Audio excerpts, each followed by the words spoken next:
Jain Housing and Construction presents Jain's Anushree, Novalur from 58 lakhs onwards. Mayiladuthurai பழைய பேருந்து நிலையத்தில் உள்ள உணவக ஊழியர் மீது போதை இளைஞர்கள் கொலைவெறி தாக்குதல் நடத்திய சிசிடிவி காட்சி வெளியாகி இருக்கிறது. அதனை பார்த்துவிடலாம்.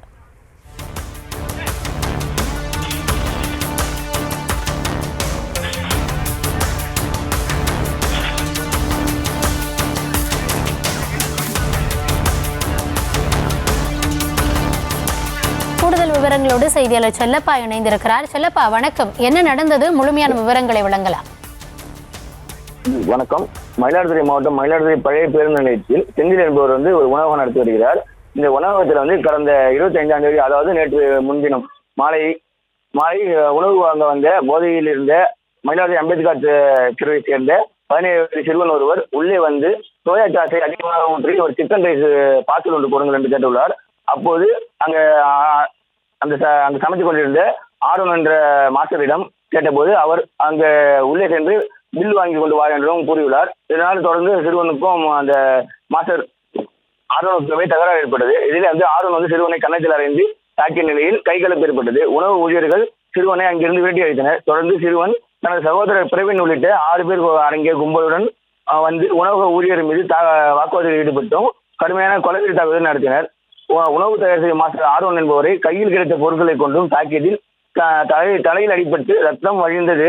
ரத்தம் சொட்ட நின்ற ஆரோனை மீண்டும் மீண்டும் தாக்கினர். தடுத்தவர்களையும் அந்த 6 பேர் கொண்ட கும்பல் கடுமையாக கையில் கிடைத்த பொருட்களை கொண்டு தாக்கியுள்ளனர். மேலும் தடையையும் சேதப்படுத்திவிட்டு அங்கேயும் தப்பு சென்றனர். இந்த சம்பவம் தொடர்பாக தாக்குதலில் ஈடுபட்ட அம்பேத்கர் நகரை சேர்ந்த 17 வயது சிறுவனையும் அவரது அண்ணன் பிரவீன் ஆகிய இருவரையும் போலீசார் கைது செய்துள்ளனர். மேலும் அந்த சிறுவனை தஞ்சை கூர்நோக்கு மையத்தில் கூர்நோக்கு மையத்தில் அடைத்தனர். பிரவீனை சிறையில் அடைத்து வைத்துள்ளனர். பிரவீன் மீது கஞ்சா உள்ளிட்ட பல்வேறு அடிக்கடி வழக்குகளும் நிலுவையில் மயிலாடுதுறை காவல் நிலையத்தில் உள்ளது. அது மட்டுமல்லாமல் உணவக ஊழியர்களை 6 பேர் கொண்ட கும்பல் தாக்கும் சிசிடிவி காட்சியும் தற்போது சமூக வலைதளங்களில் பரவி பொதுமக்களையும் மிகுந்த அச்சத்தில் ஆழ்த்தி இருக்கிறது. தாக்குதலில் ஈடுபட்டவர்கள் போதையில் இருந்ததாக குற்றச்சாட்டு எழுந்துள்ளது. இந்த நிலையில போதையில் கடையில் இருந்த மேதையில் வைத்திருந்த ஆண்ட்ராய்டு செல்போனையும் அவர்கள் திருடி சென்றதாகவும் கூறப்படுகிறது. பழைய பேருந்து நிலையத்தில் 24 மணி நேரமும் போலீசார் பாதுகாப்பு பணியில் இருக்கும் நேரத்தில் இந்த அசம்பாவிதம் ஏற்பட்டிருக்கிறது பொதுமக்களிடையே மிகுந்த அச்சத்தை ஏற்படுத்தியிருக்கிறது. இது சமூக ஆர்வலர்கள் கேள்வி எழுப்பியுள்ளனர். மேலும் தாக்குதலில் ஈடுபட்ட சிலரை போலீசார் தீவிரமாக தேடி வருகின்றனர். விவரங்களுக்கு நன்றி செல்லப்பா.